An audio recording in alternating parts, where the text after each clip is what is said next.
It's just before 2 a.m. on September 13th, 2023, when Officer Alex Reish gets a call from dispatch to do a wellness check at the home of Norma Caraker. Her son, Neil Howard, has just called 911 and said that he went to check on his mother after she had come back from a date, and she was not responding.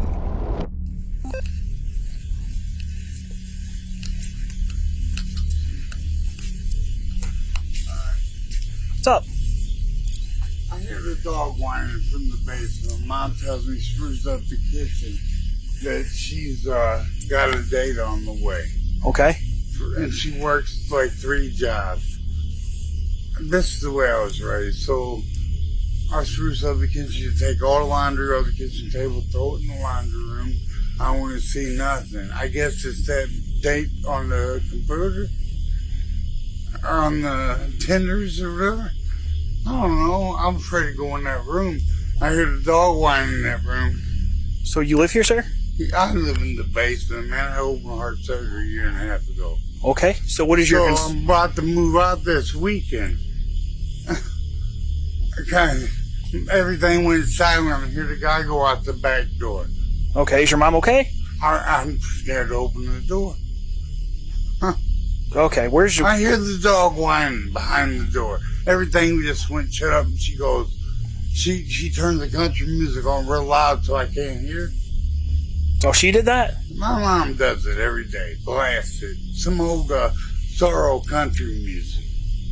Okay. She misses her husband or whatever, but she's bringing guys into the house. Yeah. So unfortunately, she can do that. Yeah, she had a 5-year thing to where she wasn't allowed to do it. When that 5 years is up, she started doing it. Well, she's allowed to have... What I'm trying to convey to you is she's allowed to have people in the house because it's her house. Right. We can certainly check on her, though, and make sure she's okay if you live there. Please. Certainly. The man, 46-year-old Neil Howard, is distraught and intoxicated. He has been living in the basement of the home for the past few months while recovering from heart surgery, and now it's becoming quickly obvious that something tragic has happened. Join us as we delve into the mysterious death of Norma Caraker.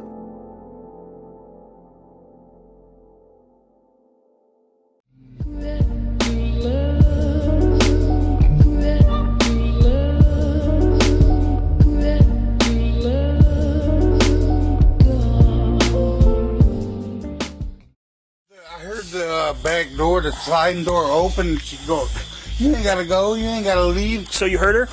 I heard her. So she's okay? That's the last I heard of her. Okay. Well, I tell you what, how about this? How about you go see if you can get her to come out here before we go inside? Wiener. Troy 194.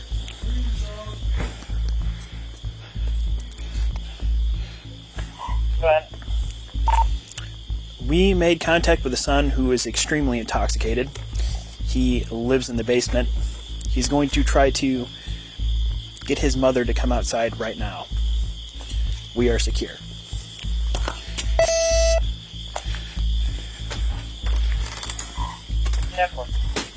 What's up, dude? You go. Why do I have to go? I'm telling you, she ain't gonna get up. Okay, but you can hear her? She's not a word. I pushed her a couple times. She's bleeding out the mouth. She's what? Bleeding out the mouth. Man. Police department. Police department. Do what? That's how it's sleep. Ma'am. Ma'am. Police department. Police department. You said she's got blood coming out of her mouth? I said, she's not. Hey, pop him, detain him.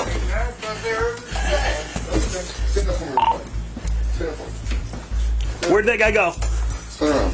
He went out the back door. For right now, that's your being detained. 146, can you roll out here? You fucking kidding me? Listen, you're just being detained.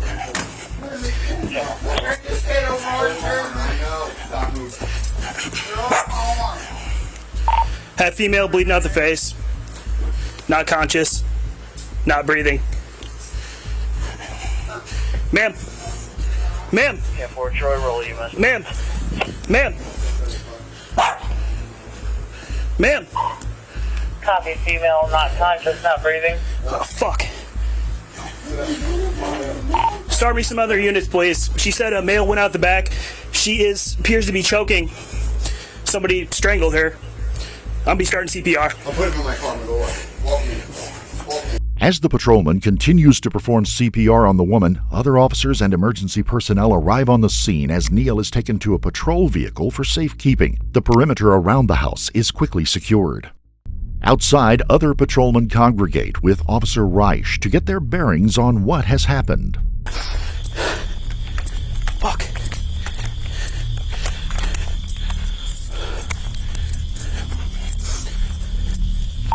(194 to 146). You might want to get a canine track started. He said somebody ran out the back door. He's intoxicated. It looks like somebody wrapped a bungee cord around her neck. Okay, where was dude at when you got here? He was outside. We contacted him. It's a towel. 146, 192. You want to see if anybody's got a dog on him, just in case there is an additional person.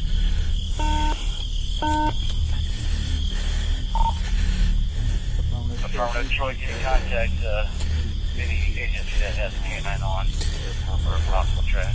So we rolled up here. He's outside. He's intoxicated. He said that his mom is over here having sex with somebody, right? Right. And so me and Zach asked him to go get her and bring her out here. So he was standing outside. And he says she's currently talking to him. He's like, well, she keeps turning up the music. He's like, some guy just ran out the back door, and she keeps saying, no, you don't have to go. So we initially thought she's in there. Sees this guy. No, he just said he heard the back door open. So Here's the thing. Oh, so he was at the front? No, he walked out, met us in the driveway. Okay. Showed up super intoxicated. Started explaining how his mom would invite random men over to have with them, and they would leave off of Tinder. Okay. So then he was like, hey man, do you live here? Yeah. He goes, I heard the back door open and close. And then he goes, she turned the country music up way loud. Okay. He said, I knocked on the door. She said, no, you don't have to leave. And that's the last he heard from her, like earlier in the night. And listen, okay. So when we showed up, he asked us to go inside. Alex asked him, you go see if you can get her to come talk to us. Because he was making it seem like she was fine, just didn't want to talk to him. he was trying to make it seem like she's in there banging somebody. He comes outside and says, she's in there laying down, she's bleeding from the mouth. So we went in. I tell him to sit down because he's starting to get agitated. He's like, why are you guys coming at me like that? He realizes obviously something has happened to her, whether she's been choked or strangled or what, but she's bleeding. She had a bungee cord wrapped around her neck. He's detained in my car. So this may be our guy. Maybe. Okay. But on the off chance he's telling the truth, have a dog come out. If they start to lead us somewhere, we might have something. If they say there's nothing, then it's bullshit. He was leading us to believe that she was still currently inside. Alive and fine. Just banging somebody. Yes. Yeah. And then she had it wrapped around her neck. I don't know, but there's blood on the pillow. Looks like somebody. Cord still on her neck when you. Yeah, so I took it off and I started CPR. She's warm, but she ain't gonna make it. I will tell you, that's my opinion on it. The house is cleared right now. The garage is cleared. We have zero. I don't want to go Check one. that side of the house over there on the outside. No, I'll double check. Let me check on these. I'm looking at both here real quick too. We don't have him identified yet or anything like that. All right.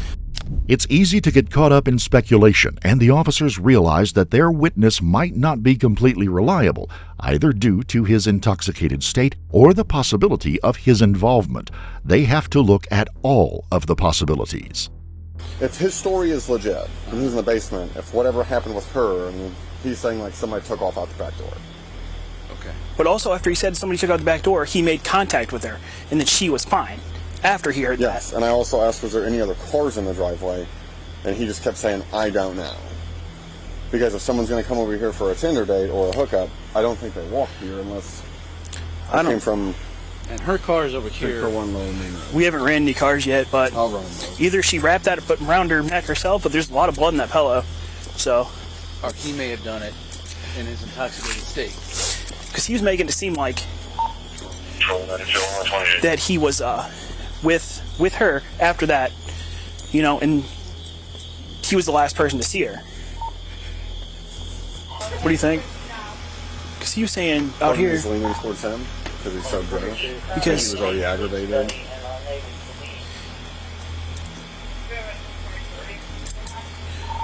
because he's in such a rage. Part of me's thinking it's him.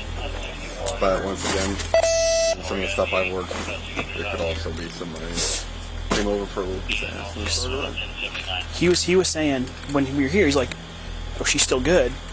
She keeps saying, "I don't want to talk to me" or something. He might have looked in it and thought she was fine. If it wasn't him. Well, he's in shock that he did that, and now he's making up this. Oh shit. Who do you have, Neil Howard? Yes. What'd she say? We have an extensive history with him. Neil does have an extensive history in Troy and the surrounding communities, and so does his mother, Norma. Norma was the widow of a former mayor of Troy, Tom Caraker, a beloved community member who passed away just 5 years before. Neil, Tom's stepson, had a number of incidents of domestic violence calls and even a case against him in the previous dozen years. He'd managed to avoid jail time and convictions, but most officers on the local police force at least knew of him if they hadn't specifically dealt with him. They had no choice but to consider him at least a person of interest and to take him away from the scene and down to the police station for further questioning. Local police weren't the only ones with thoughts about Neil, and as they canvassed Norma's neighbors that night, they heard some strange stories. Hey, I'm sorry to wake you, Mumster. You're fine, don't worry. They go crazy. I'm Alex. I'm with the police department here. So we unfortunately had an incident over here. I was wondering. So, I'm just reaching out to you. Have you heard anything tonight? No, not until these guys all started barking. So tonight's been quiet, anything like that? Yeah. Do you know who lives there? Norma Caraker and her son and different relatives are always moving in and out. So, let's go back recently. Any different relatives, anything like that? Just her son. So just her son's been there recently? Mm-hmm. He's kind of different. Do you know her son's name? No. Have you noticed anything like unusual or anything like that over the last couple days? He's unusual. He rides the lawnmower down to get the mail. He comes out in what looks like her nightgown. I mean, he's different. So he comes out in her nightgown? Uh-huh. Oh, yeah. Okay. One day he was out and different things, and yeah, he's... How long has he been living there? Oh, a long time. A year. Okay. Are there a lot of guys coming and going from over there? Always. So a lot of dates and stuff? Oh, just all the time. Well, like what? There's dates? A black pickup truck with a black camper shell, and I know that's a friend of his. Did you see that tonight by chance? Pardon? Did you see that tonight by chance anytime? I'm not paying that much attention. A lot of times there's a lot of different headlights coming and going, but no. Yeah, because I can actually because it's a black Silverado. Yeah, black Silverado. Single cab, short bed, with a black camper shell. And it's over there a lot. And that is I'm not gonna say an older gentleman, but he's in like his 50s or so that and drives that. It's a friend of the son's. Yeah. Then she has a very good friend. His name is Terry. I don't know Terry's last name. I think I got Terry's number. Okay, but that's a friend of Norma's that comes and goes. And it was really kind of funny because 2 weeks ago, all of a sudden, Terry came in, and he's not over there a whole lot. And he used to be before the son moved in. But then Terry came in, and then Terry left, and then the daughters were coming and going. They've all got white SUVs, and there was a lot of commotion all of a sudden. And then sort of like everybody left, and that was it. As forensics teams began working over the house for any sign of clues, officers and detectives began following up on leads, questioning Norma's other friends and relatives, co-workers, and trying to find any kind of electronic or surveillance evidence of someone coming or going from Norma's house. Two detectives also sat down with Neil in an interview room to see what they could learn from him. Okay, I'll get you some, okay? Yeah, look at my fucking left hand. I got you, You see the scar from my wrist to my fucking elbow? Nah, I can't really see it, buddy. Well, I can see it now. Hang on. I ain't here to cause no trouble, man. I want to know how my mom is. I'm fine, bro. I ain't no upset piece. I don't want to cause no trouble. I appreciate that. Man, I seen a girl come out. Listen, she's on that damn computer having with guys. It's embarrassing to me, but I'm sorry. You're okay, but let me see your hands. Make sure you're okay. So, you're all right. See, I had a... Oh, I see. Okay. You see, you should not be doing me like that. Okay, I got you. I see you. Okay. My fingers all Yeah, I'm gonna take a quick couple of pictures of you real quick, okay? I'm gonna get a picture of your hands too, okay? But grab a seat so you don't, that way you can sit and chill out. Neil has some visible injuries on his hands, a small puncture wound or scratch on one finger, a bloodied spot on his lip, and a scrape on his forehead. They may be nothing, or they could be evidence of either his guilt or innocence. Neil spends the hour or so waiting for the detectives to return. It is wearing on him, but it's also giving him time for the adrenaline of the event and for some of the alcohol to burn out of his system before he's questioned. Hey, Neil. You waking up to talk to me? Yeah. You alright? Okay. A little bamboozled. Understood. How much have you had to drink? Or you? No, my mom drinks it. Okay. I don't drink it to the bottom. I know better. She lets me get a couple of drinks here and there. I'm unemployed and I don't have no income, nothing like that. Okay. I work for my sister a little bit. Her and her husband, I'm supposed to give her away on Saturday. Supposed to propose to my girlfriend. So 35 years on Saturday. Okay. This is crazy. Yes, it is. So are you sober enough? Or are you on anything? You're enough to understand me? Understand what's going on and stuff? My thing is this and my teeth pulled. Okay. They're not healed up yet. I used to talk like this. Okay. What teeth do you have pulled? All the front. On the front? Oh, up top? I get my dentures on Friday. Okay. I'm supposed to go to the dentist on Friday, give my sister away at the wedding on Saturday, and proposing to my old lady at the same time. Okay. And I don't know what to tell them. I just want you guys look at the phone. You can go to Tracer 7. Okay. Well, so hold on a second. I'm going to grab a notepad and stuff as long as so you're not intoxicated, you're not under the influence of anything. Okay. Let me grab a notepad and stuff and we'll talk, okay? And then the one thing we'll have to do too, because obviously we don't know what all's going on yet. This isn't your first time around. You understand processes and stuff. So I'm going to have to... I also know the law. So if I get my call, then you guys are holding me.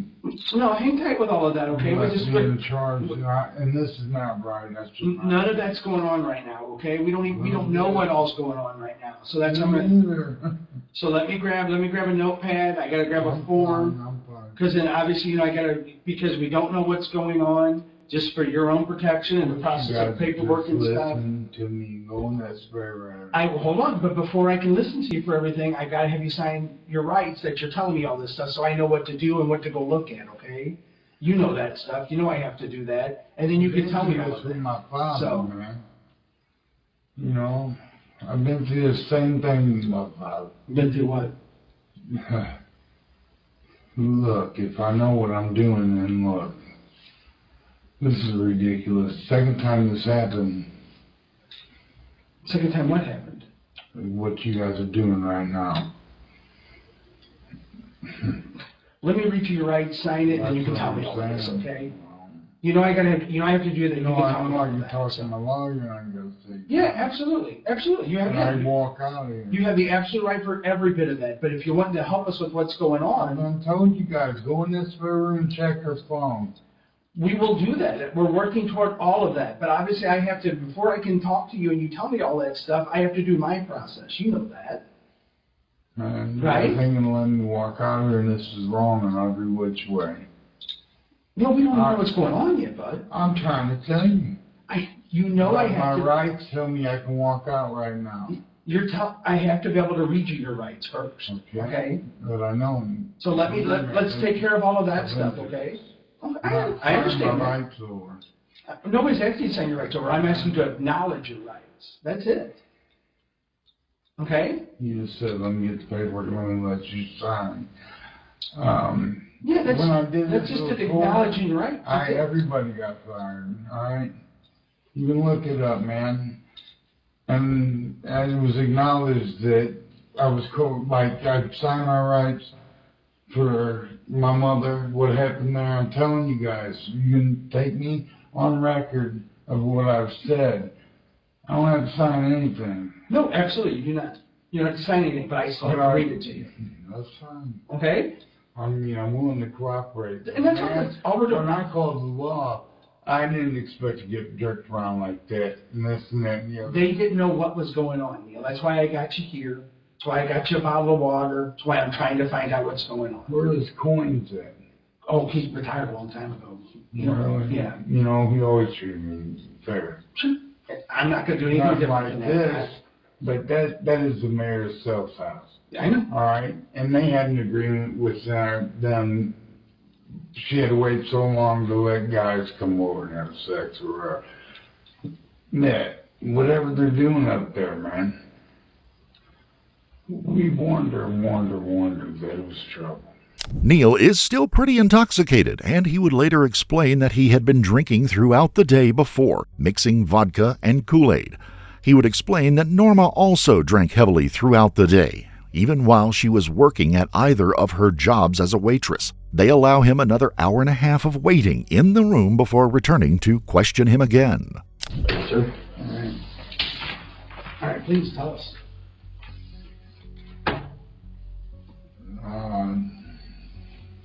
This evening was said that she called me, usually expect her about 8:30. She got a new job in St. Jacob, the Rooster, she calls him. Who did? My mother. Okay, she got a job at the Rooster? Okay. That was about 8:30? Yeah. Okay. And she usually calls me and asks me if I want something on the way home to eat. And she says she's going to have company. And says that don't gotta clean the whole kitchen, just spruce up the kitchen. It's going to be a while. I'm going to drive my car up first because I got a headlight on the car. And I said, okay. You bring company home? She goes, just don't take all them clothes off the kitchen table and throw them in the laundry room. And you'll see that's what it is. She goes and put a new smell good thing in the dog and put it on the counter. There's a wiener dog. She got a wiener dog. Mm-hmm. The wiener dog's Vincent thing. Like a little candle melt thing? One of them things. Yeah. And she had the candle melt thing there, and I wiped off the Kool-Aid off the counter, put the thing and the dog on the counter, and grabbed all the clothes and threw them in the laundry room. And I went downstairs because the dog don't bark. I went downstairs, and I could hear the car out front. I guess she jumped in his car and left hers. I didn't get to see anything. I wanted to go up there just to, she made my presence known, but I was scared. That's the only place I got to go. Right. I'm moving out on Friday. And then I didn't hear nobody at all. I could just hear the car pull up in the car door. So I didn't go back up. That was it. So then when I'm laying there in bed, I keep earplugs next to bed. I don't make a peep. I don't want to go up there without presence known, but my mom will threaten to call the cops, even if I'm out of line. If I'm out of line, if I disobey, if I don't take trash out at the curb on time, whatever. And I put my earplugs in, and I could hear the banging, bang, bang, bang, the headboard. It's loud right there above the bed. and my mom making all kinds of ruckus. Detectives Newcomb and Hayes try to establish some kind of solid timeline to whatever led up to Norma's death. They try to get Neil to reconstruct the evening for them. What time was that? Do you remember when you went to spruce up the kitchen? No, as soon as she called me, about 8:30. Okay. And what time did you hear the car? About 9:30. About 9:30? About 8:40 when she called me. This is later than usual. And then she says... So was she at the rooster? Did she already start the job, or? Yeah, she was all getting on. Oh, okay, so she's getting off work from the rooster. Yeah. Okay. And she used to call me before that because she got a headlight on her car. And that's, when she goes the back road to come from the rooster to the house.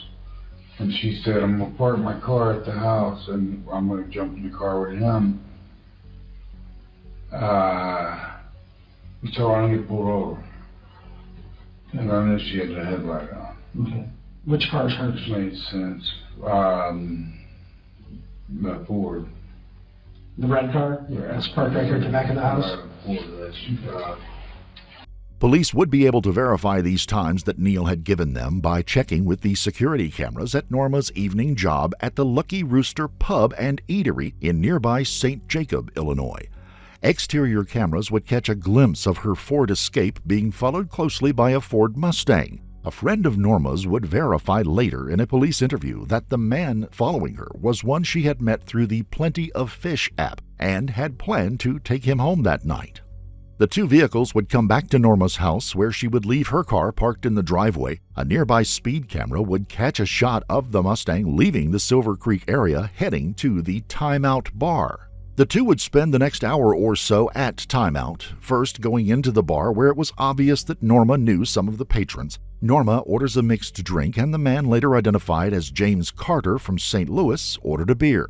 After a few minutes, the two head out onto the outdoor patio to talk for a while, and then they return inside, sitting close together at a table. They seem utterly at home and comfortable with each other, chatting, laughing, touching now and then. Norma gets up and apparently heads to the restroom as James goes and watches an individual play video games while he waits. The two leave together and head back to her home. Timestamps from the security videos would match well with everything that Neil had told the police up to this point. The kitchen in the home showed quite a few signs of mess and a few signs of sprucing up that Neil claimed to have done at his mom's request before she came home with her date. The laundry room did have some clothes within, as he suggested. A look into the basement did show not only how Neil had been living, but that there were earplugs on his nightstand, and he said he had been using them. A large jug on his nightstand also held a sizable amount of vodka and Kool-Aid that he had been drinking all day. A similar concoction and an open vodka bottle were found upstairs on the kitchen counter. Investigators are still combing the crime scene looking for anything that would add to what they've been told. In the bedroom, there are blood stains on the mattress and Norma's pillow, along with blood stains on the bungee cord that had been wrapped around her neck. The blood, however faint, on the very end of the bungee cord hook would raise questions for the investigators in light of a small puncture wound at approximately the same size on Neil's hand. In addition, a full and intact painted fingernail was found on Norma's bed, presumably lost during the struggle. Neil would be talked to again. At this point, he's still being held in that limbo state between being a suspect and being a witness. Officers have about 48 hours to make that decision on his status. Can they clear him, or can evidence be found to bring him into focus as the possible perpetrator of the crime?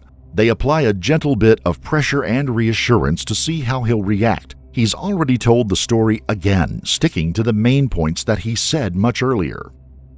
We will not leave any stone unturned, I can assure you I of feel that. like I'm in so much trouble and I didn't do nothing. Nobody said you're in any trouble.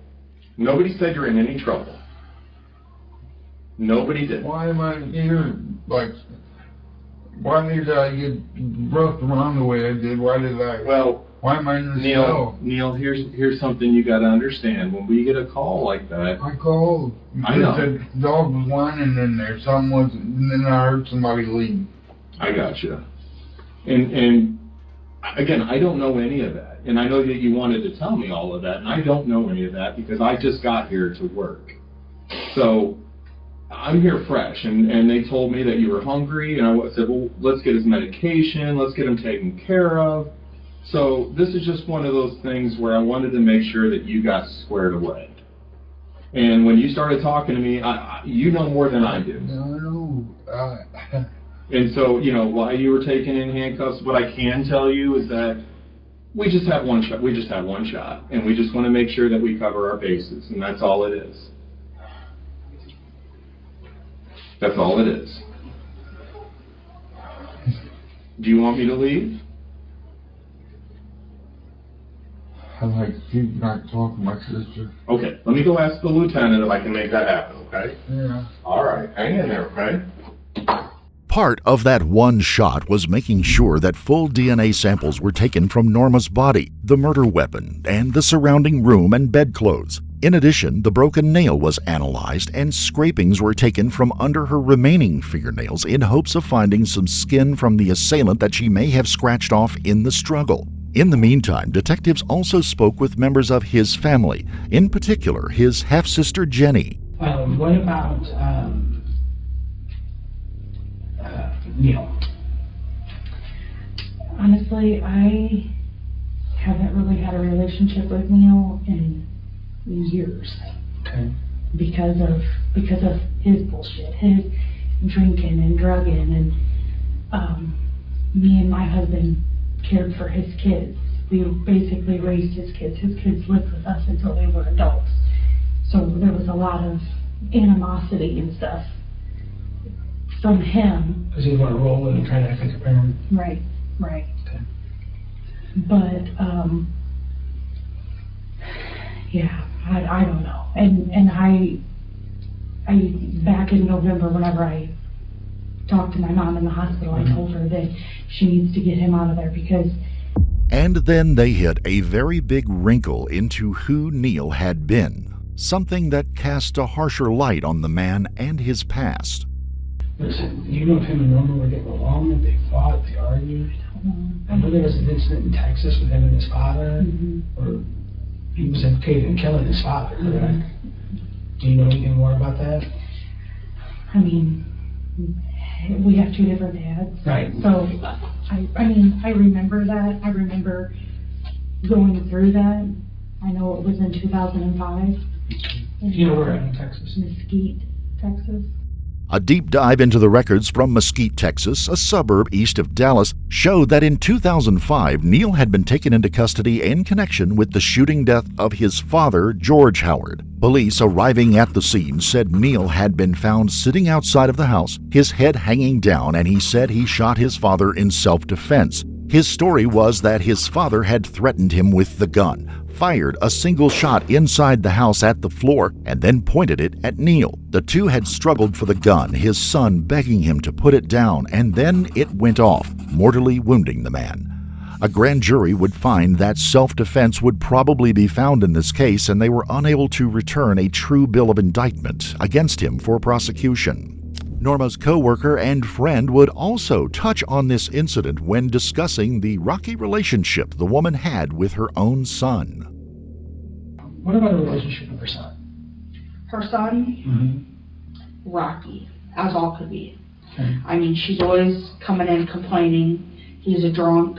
I guess he smokes crack in her basement. She can't stand it. He shot and killed her first husband, which was his dad. And she said he got out playing a mental card. And then she told me that he just got on disability and he faked it because he knew he had to act crazy to get it. So she said he was at the kitchen table flipping out saying, I killed my dad. And she said that they got in an argument the other day because... Do you mean tell her you're okay? Oh, no, she's fine. Right. Because Andrea was trying to send her money. Cash App was down or something, so they sent it to the son.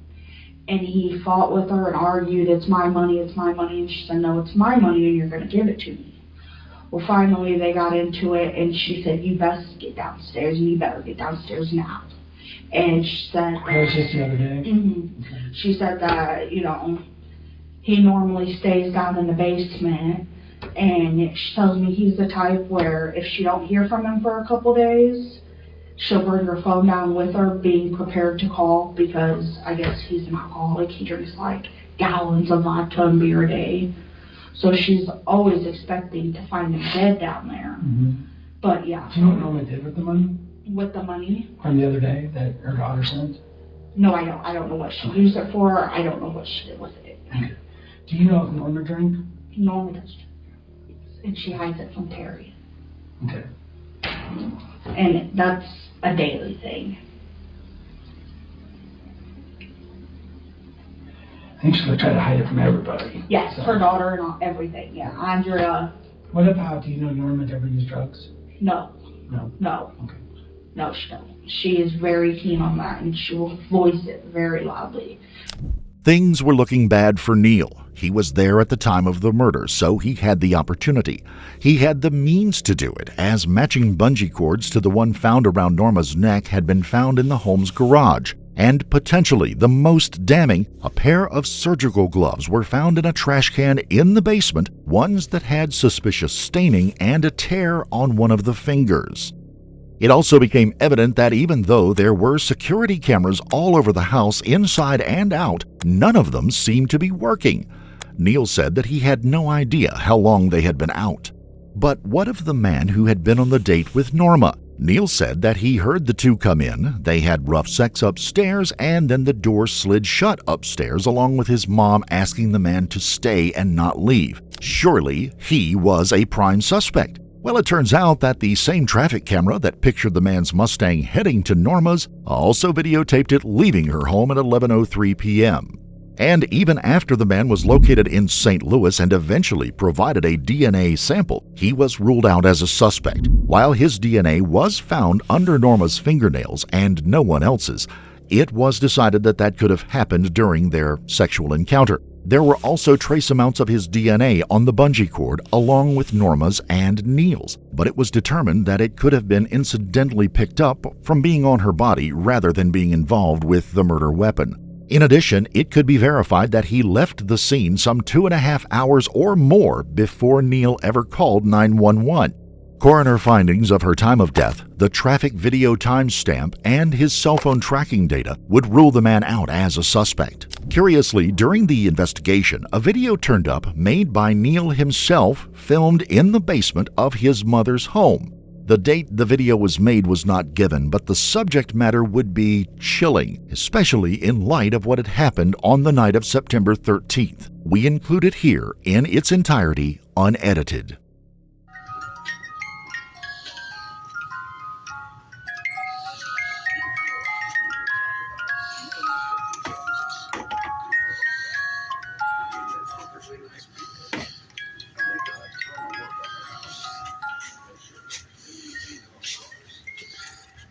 The nigger said it was so good make you slap your mama.